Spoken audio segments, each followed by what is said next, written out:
Dave Canales showed a lot of trust in Bryce Young, and if he makes this, Fitzgerald makes this kick, it's the best decision of his coaching career so far here in Carolina.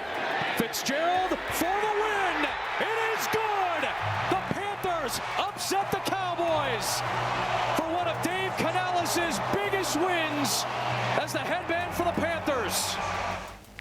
The Panthers walk it off with a game-winning field goal, and it's the first time the Cowboys lose in the Carolinas since 2018. The final 30-27 in the Carolinas. Welcome in to Cowboys Flashback. I'm your host, Nicole Hutchison. Now, this Dallas offense was able to get the ball rolling a little bit through Jake Ferguson and George Pickens, but it just wasn't enough from their inability to run the football, finishing with just 31 rushing yards.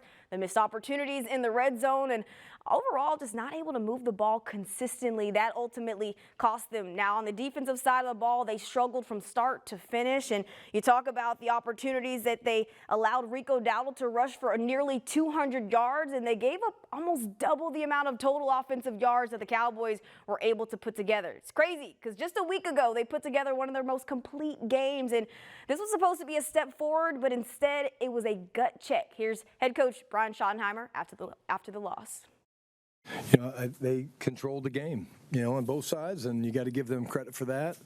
We knew they were a physical football team. We weren't surprised by that, but they were able to run it, and we weren't. And, you know, this is a game where, you know, you got to win the line of scrimmage, and we didn't win the line of scrimmage today. I told the team that. It's disappointing, but, you know, I got to give them a lot of credit. You know, they ran hard, they blocked well, and you know, we have to be better, and we'll look at it, and we'll get it fixed. Do you believe you have the personnel to work with Fluce's scheme? Yeah, absolutely. No question about it. We got to coach better. We got to play better. The physicality of it all. You know, we're a physical football team. We didn't show it today. Give them credit. And we have to be better. And it's not just the defense; it was the offense. Yeah, we threw the ball all over the yard, and that was great. But at the end of the day, we want to be balanced, and we weren't able to do that today. And we got to look at that as an offensive staff and see what they did to stop the run. All right, so the LLS Cowboys, how demoralizing is it as a play call offense when you have to be perfect? You can't blink. I don't look at it that way. You know, you're just playing the game. You know. Hey, our defense made some big stops in the fourth quarter. You know, we weren't able to punch the ball in, you know. You know, when they stop them, we got to capitalize. And I think, again, you know, we got to the fourth quarter, which is what we always say. You say you can't win the game in the first, second, and third. We got to the fourth quarter, had a chance to win. They outscored us 10-3, and, you know, we got to be able to score touchdowns down in the red zone, and we didn't do that. Yeah, the Cowboys were out physical, they were outplayed, and now they're 2-3-1 in the season. There's some frustrations boiling specifically on that defensive side of the ball. We're going to hear from those guys coming up next here on Cowboys Flashback. Dallas Cowboys Flashback, powered by Reliant, is brought to you by AT&T. Connecting changes everything. And by Reliant, official energy provider of the Dallas Cowboys.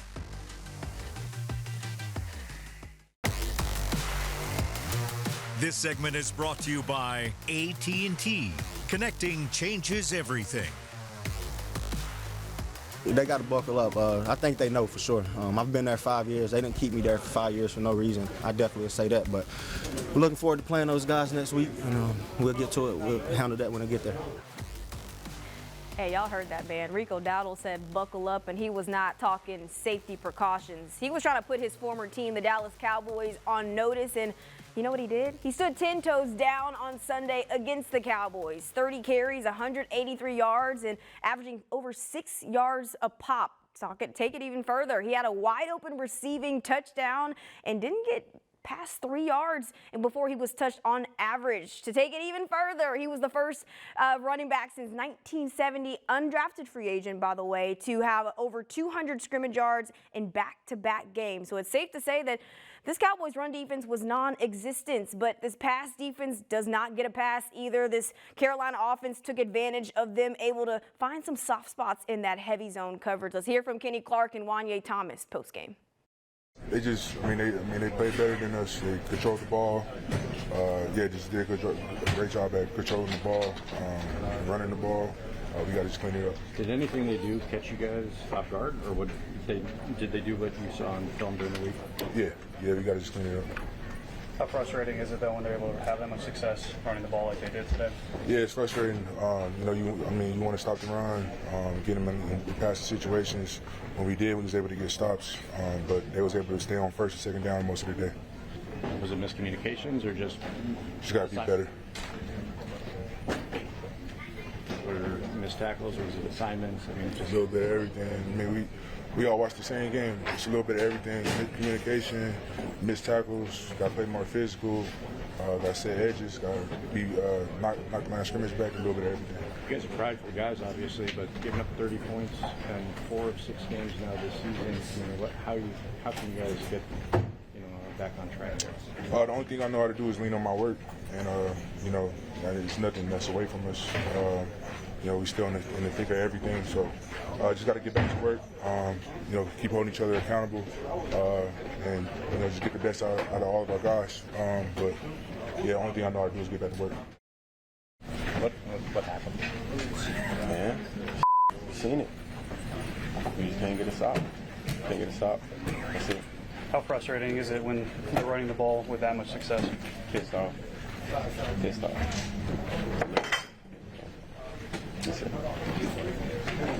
What led to some of those big runs that they were able to knock out? Was it assignments or just losing a one-on-one? 11 guys got to get to the ball. Go back and watch it. 11 guys got to get to the ball because it's going to take 11 guys, literally. So is it effort thing or just assignments or what? We got great effort. We just got to get to the ball and get it down. When the offense is scoring like they have the last 6 games, and you guys are bad. Yeah, I feel bad. We got the best offense in the league, literally. Yeah, they gonna score. We got to get a stop. So that's on us. I don't know. It's on us. 30-plus points. I think the defense is giving up in 4 of 6 games. Is it just kind of hard to imagine at this point? Man, it's frustrating, but like I said, I'm pissed off. We're pissed off on the defense, man. So we just got to be better, and we will be better. Funny as it sounds, we will be better. So. Yeah, the Cowboys are the only team in the NFL scoring 30 points and also allowing 30 points. So nothing to be happy about that. Hopefully they get things cleaned up. But up next here on Cowboys Flashback, we step into the film room. How about Isaiah Stanback breaking down what all went wrong on Sunday against the Panthers? This segment was brought to you by AT&T.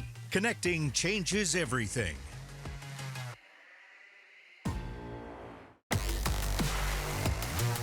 This segment is brought to you by Ashley, the official furniture store of the Dallas Cowboys. The Panthers upset the Cowboys 30-27, the final in the Carolinas, and the defense, of course, continuing to struggle and get exposed from the Carolina Panthers, able to manufacture big play after big play to getting bullied up front. It was all on tape, and Isaiah Stanback is going to break it all down. I can tell you what, I'm not in shape like I used to be, but we're going to talk about exactly some of the plays that caused some issues for the Dallas Cowboys in their loss today against the Carolina Panthers. This play right here, you guys are going to see a 2nd and 9 situation. The Dallas Cowboys are lining up in what we call cover 2 defense. That means that this corner is going to be down, that corner is going to be down. These guys, these safeties are responsible for their particular halves. Okay, you guys are going to see it here. Boom. Right now, we're going to have the linebackers that are underneath, all right? So the linebackers are underneath. They're running their coverage here, okay? So, boom, these guys are responsible for these particular areas. I have this middle zone. You have this zone over here. And now what you're going to see here offensively, if this thing was to work for me, there we go, all right, is the receiver is going to run a nice little hitch route on the inside. And what he's trying to do is he's trying to consume the inside linebacker. Also, you're going to have a route on the outside is going to be a double move. He's going to try to get this safety, Donovan Wilson, to bite on the inside in route. However, Donovan Wilson should not be worried about that, okay? The guy that needs to be concerned about that are these 2 linebackers. Middle linebacker Murray, outside linebacker Amaris Leofau. So as we see this play out, all right, let's go ahead and run the route. Boom, pause it right there. Okay, now we're gonna have the guy hooking up on the inside like we just talked about, and we said that right behind him, he's gonna have an in and an up route. As you guys are gonna see, Donovan Wilson gets a little bit too nosy, play it through. All right, I know it's out the screen. But boom, pause it right there, bow. Now all of a sudden, the man who was responsible for being the deepest man on that half ended up giving up the big boy touchdown because Ted McMillan ended up going in front of him, causing him to dive out, and then he went behind him. This man, Donovan Wilson, was a little bit too nosy, and that's why you were able to give up a big touchdown there. So that's what happened on that particular pass play to enable the touchdown. Now, on this particular play, the Dallas defense, the running game was a big problem. We're going to get right here. The main man right here is going to be at the defensive end position. That's going to be Marshawn Nealon. If Marshawn Nealon gets reached by this tackle, this play is off and running. You guys are going to see it right here. Ball is snapped. Boom, pause it right there. This end man on line of scrimmage does his job. He hooks up Marshawn Nealon. Everybody else is walled off. You guys see guys working up to the next level. Now you have a free runner here at the linebacker position, okay? And that's going to be Shamar James. He can shoot that gap, or he can try to shoot the gap right underneath here, okay? And if whatever one he decides, there's going to be somebody waiting on him. And as you guys see, this guard that's coming around, he's now coming around and he's hunting. He can hunt right here, or he can go ahead and continue to hunt and come out here and get Trayvon Diggs. Either way, this man right here, Rico Dowdle, who had 183 yards on the day, had lanes. He had running lanes all over the place. They couldn't do anything about it because their guys were blocking our guys. Now, last but not least, towards the end of the game, you're in a 4th and 3 situation. You're going cover 1. Nobody has any question as to who's playing cover 1 right here. You have the middle free safety. Manned up on the outside, okay? Manned up right here on Leggett. Everybody has their man except for right here, okay? You guys are going to see Kaiir Elam. Where is he playing right now? Based upon leverage alone, Kaiir Elam is outside of their receiver. Okay, well, on 4th and 3, where is the middle zone? Well, there's nobody in the middle of the field. This is the easiest pass for the quarterback to try to deliver the ball to. So what Dallas is doing is saying, hey, our guy's going to beat your guy to the ball, and we're going to try to run our linebacker underneath before you can get the ball off to your receiver. The ball's going to be delivered right here, right in between these two guys. You need your corners to be playing inside leverage to take away the slant. If you don't play inside leverage, you're saying my linebacker and my defensive back can sandwich your receiver before that ball can get there. Last time I checked, the ball travels faster than the players. That's not something that's going to be successful for the Dallas Cowboys, and it wasn't successful, and that's one of the reasons why you lost. 3 plays that were key and integral to today's loss. You saw it right there. Can't have it. It was a chess match, and unfortunately, the Carolina Panthers saying checkmate. But this wasn't just on the defense. The Cowboys offense had their fair share of mistakes as well. We hear from Dak and company up next. This segment was brought to you by Ashley, the official furniture store of the Dallas Cowboys.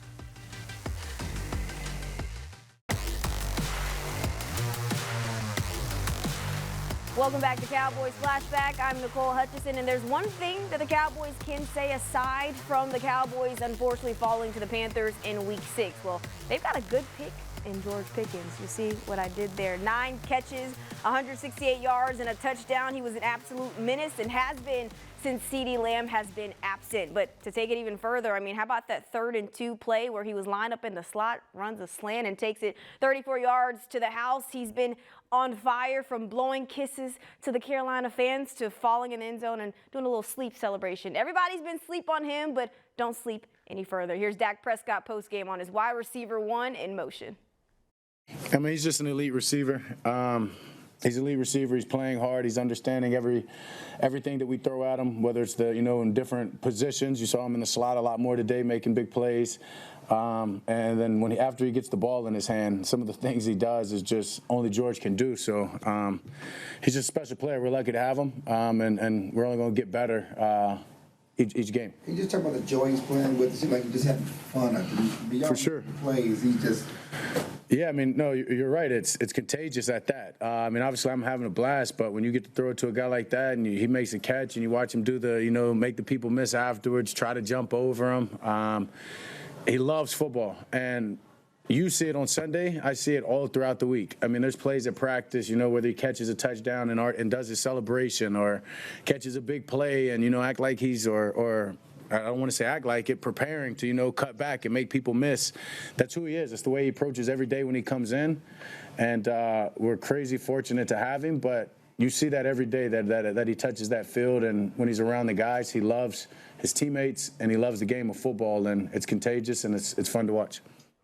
It is a lot of fun to watch George Pickens ball out, but I know that this offense did not have fun yesterday against the Panthers. You talk about a top-ranked offense that had a drop on the goal line, a fumbled snap in the red zone, having to now settle for a field goal. This offense also just couldn't move the ball. Just 15 first downs compared to Carolina's 27. And you talk about a run game that has flourished over the last couple of weeks. Couldn't find that rhythm. Just 31 rushing yards on the day, but it's unfair to say that this offense now has to play perfect because this defense is not giving them any sorts of help. But that's the position that they're in. And Dak Prescott, let's hear what he has to say post-game.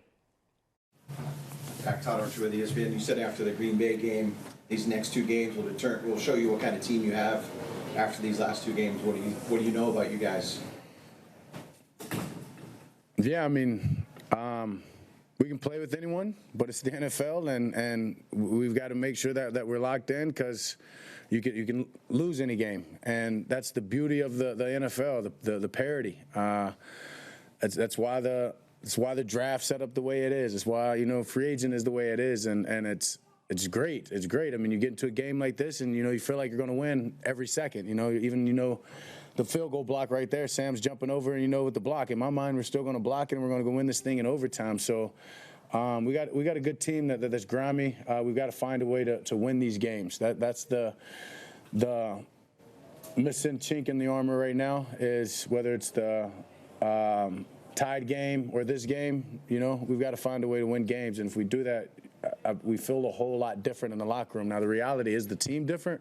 Not necessarily, but you feel a lot better. You're taking confidence, and when you get that confidence, that allows you to feel more confident at the end of games, understanding and knowing, I guess you can say, and believing that you're going to pull it out. So right now we just got to find a way to win the fourth quarter. I mean, we just didn't execute the way we needed to. I think they had a great plan in terms of stopping us and preventing us from having those efficient runs. And that's just something we got to work on in practice, is getting more efficient at dominating those difficult looks. But kudos to them. They do what they're supposed to do. 2-3-1. What do you guys do now? How do you right the ship? We win next week. That's all you can do. You go on to work, you look at the tape, figure out what you got to correct, and then you go win next week. You keep winning until eventually we get to where we need to go. Frustrates you guys are so up and down right now? I think what frustrates me is just, I know we can execute and we can beat anybody. It's just a matter of, doing that. I think that's the most important thing. It's just week to week, continuing to work on the fundamentals of things, continuing to see things coming, continuing to slow the game down for us, and then just staying in the fight. We already know how these games can get. This is the NFL. It's any given Sunday type league. You have to be ready for anything. You got to be ready to go to fourth quarter, overtime, and things of that nature. So I think we just got to be consistent with that for sure. Shotty said you guys weren't physical enough on both sides. When you hear that, he said he told you guys that. I mean, yeah. I think we could have been better physically. I think we didn't run the ball the way we wanted to. And I see that as a challenge to us to see who we want to be. I think that's important. We have to be efficient in runs. We have to stay ahead of the sticks. And I think that's something we just didn't do good enough today. This Cowboys team having to answer some tough questions post-game, but the questions are only going to keep going if they can't right the ship against the Washington Commanders in Week 7. We're going to turn the page and break it all down up next here on Cowboys Flashback. To watch more Dallas Cowboys content on your connected TV, download the Cowboys Now app on Amazon Fire, Roku, and Apple TV.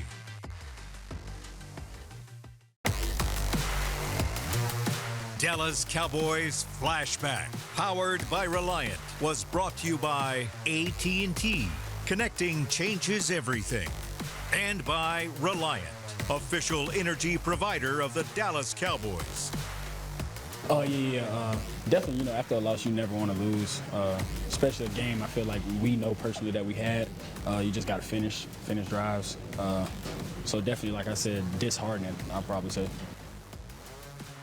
George Pickens having a career day in the Cowboys' loss to the Carolina Panthers, 30-27, the final in the Carolinas, and even his career day just wasn't enough to get the job done. But like he mentioned, they've got to learn how to finish games. That was the constant message throughout the entire locker room in post-game, considering this is a top-ranked NFL offense and your defense, well, near the bottom of the league in almost every statistical category. You talk about points allowed per game, 32nd, total yards, dead last, rushing yards, dead last as well, yards per play, 30th in the NFL. Can't win ball games like that, especially when you've got another tough opponent, an NFC East opponent in the Washington Commanders in Week 7. That is also starting to really find some groove. They battled some injuries with Jaden Daniels at quarterback. We'll see. Hopefully they don't figure their things out against the Cowboys.